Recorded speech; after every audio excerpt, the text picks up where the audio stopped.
Selamat datang di AHDT TV, tempat di mana fakta menarik, misteri dunia, sejarah tersembunyi, dan pengetahuan unik akan membawa kamu melihat dunia dari sudut yang berbeda.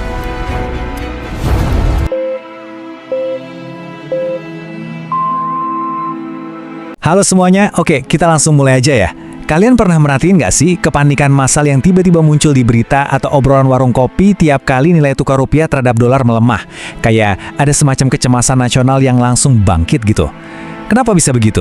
Alasannya karena bangsa kita ini punya sebuah trauma sejarah yang membekas banget. Di pembahasan kali ini kita bakal bongkar sumber dari ketakutan itu, ngelihat fakta dari salah satu krisis paling ngeri yang pernah menghantam Indonesia, dan memahami kenapa pergerakan angka mata uang itu jauh lebih dari sekedar statistik. Bayangin, harga barang naik gila-gilaan dan rupiah runtuh. Dengar kalimat ini tuh rasanya kayak plot film fiksi ilmiah atau cerita distopia kan? Tapi sayangnya, ini realitas. Ini beneran terjadi dalam waktu yang super singkat di negeri kita. Coba deh kalian bayangin, kalian bangun pagi dan tiba-tiba aja uang di dompet kalian kehilangan sebagian besar nilainya. Harga beras, minyak, kebutuhan pokok melonjak nggak terkendali. Ini benar-benar taruhan nyawa dan masa depan yang dihadapi jutaan orang waktu sebuah mata uang kolaps. Kutipan ini ngebawa kita langsung ke jantung ketakutan di masa lalu. Mimpi buruk ekonomi 1998. Ya, mari kita putar waktu sejenak ke salah satu masa paling gelap dalam sejarah ekonomi kita, di mana stabilitas yang udah dibangun bertahun-tahun lenyap literally cuma dalam hitungan bulan. Jadi, semua ini bermula dari faktor eksternal, waktu krisis ekonomi Asia menghantam. Nah, titik kritis pertama buat kita itu terjadi pas nilai tukar rupiah tiba-tiba jatuh bebas.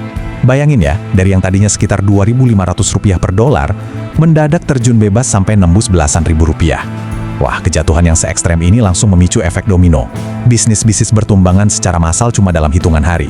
Dan puncaknya, fondasi keuangan negara benar-benar hancur waktu bank demi bank mulai kolaps.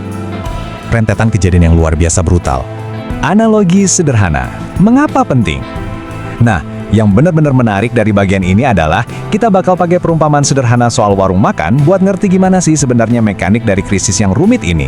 Coba pikirin gini, di ekonomi yang normal, sebuah warung makan bisa jalan lancar karena rupiah stabil, harga bahan bakunya masuk akal, dan kalau mereka punya cicilan modal, ya masih aman terkendali lah.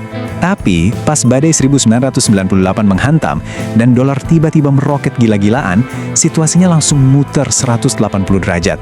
Bahan baku impor dan utang yang pakai dolar membengkak seketika tanpa ada aba-aba. Penghasilan warung sih tetap segitu-gitu aja, tapi pengeluarannya meledak berkali-kali lipat. Hasil akhirnya udah bisa ditebak kan? Warungnya bangkrut. Nah, mekanisme sesederhana inilah yang ngancurin perekonomian kita di skala nasional. Efek domino kehancuran bisnis. Apa yang terjadi sama warung kecil tadi, itu terjadi juga di skala yang eksponensial, alias skala raksasa, menuju kehancuran korporasi-korporasi besar di seluruh Indonesia. Langkah pertama, dolar naik tajam. Akibatnya, masuk ke langkah kedua, utang dolar korporasi mendadak membengkak berkali-kali lipat semalaman. Gak masuk akal kan? Beban utang yang udah gak ketolong ini langsung memicu langkah ketiga, rentetan kebangkrutan perusahaan massal dan kepanikan investor yang luar biasa. Terus ujungnya kemana? Kita masuk ke efek domino yang paling menyakitkan di langkah keempat, jutaan orang kehilangan pekerjaan karena PHK terjadi di mana-mana. Dari dapur ke jalanan. Karena dibalik semua grafik anjloknya nilai tukar dan laporan kebangkrutan perusahaan itu, ada realitas yang sangat-sangat pedih yang dirasain langsung sama masyarakat akar rumput. Buat rakyat kecil, krisis ini tuh bukan cuma soal angka-angka ekonomi di TV. Ini murni soal bertahan hidup. Harga kebutuhan pokok melambung tinggi, bikin dapur makin susah ngebul. Coba bayangin wajah-wajah putus asa para orang tua yang baru aja kena PHK, kebingungan setengah mati mikirin dari mana mereka bisa dapat makanan buat anak-anaknya besok. Dan yang paling mencekam dari semuanya adalah rasa takut yang benar-benar pekat dalam menghadapi hari esok. Jadi, poin krusialnya di sini adalah krisis ekonomi itu berubah wujud jadi krisis kepercayaan. Waktu perut lapar dan ketidakpastian merajalela di mana-mana, keputusasaan pasti bakal cari jalan keluar. Stabilitas yang runtuh itu nggak pernah berhenti di sektor keuangan aja teman-teman. Dia bakal dengan cepat ngegrogotin pilar-pilar sosial dan politik, bikin masyarakat hilang rasa percayanya sama sistem yang ada saat itu. Dan ledakan itu pada akhirnya nggak bisa dihindari lagi. Kemarahan meledak ke puncaknya. Mahasiswa mulai turun ke jalan. Demo gede-gedean meletus di berbagai kota. Rakyat secara terang-terangan mulai mempertanyakan nasib dan masa depan negara ini. Rentetan peristiwa panas ini akhirnya memuncak pada kerusuhan yang sangat mengerikan, di mana Jakarta benar-benar membara. Tahun 1998, suka nggak suka, jadi titik perubahan besar yang sangat traumatis dalam sejarah Indonesia. Pelajaran berharga hari ini. Nah, semua sejarah kelam tadi dengan brilian mengilustrasikan kenapa sejarah itu penting banget buat ngasih kita konteks di masa kini. Hari ini, makanya wajar banget kalau tiap kali rupiah melemah dikit, banyak orang langsung jantungan dan teringat masa-masa itu. Tentu aja, kondisinya sekarang udah beda ya. Secara fundamental, sistem Indonesia saat ini jauh lebih kuat dan siap buat ngadepin tekanan eksternal.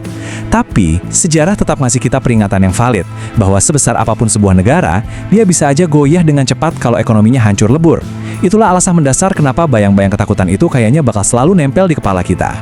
Sebagai penutup dari bedah materi kita kali ini, mari kita tanyain satu hal penting ke diri kita sendiri. Apakah kita akan selalu ingat betapa rapuhnya sebuah negara ketika ekonominya lagi nggak baik-baik aja?